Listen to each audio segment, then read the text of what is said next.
Ni iyihe mpamvu urwego rw'igihugu rw'imiyoborere RGB rwambuye ubuzima gatozi Grace Room Ministries iyobowe na Pastor Julienne Kabanda? Nyuma y'imyaka isaga 7 Grace Room Ministries ikora, uyu munsi wa none ni irihe kosa Grace Room Ministries yakoze bituma yamburwa ubuzima gatozi? Impamvu ni iyi: Grace Room Ministries ntago ari umuryango ushamikiye ku myemerere, ahubwo Grace Room Ministries ni ministeriya bivuze iki?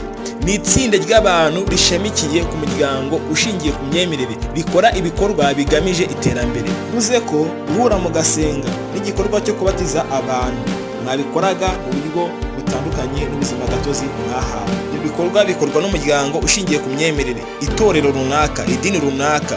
Nkubutse gukora subscribe kuri Rwandan Hub, amakuru nk'aya ajya kugeraho ku gihe.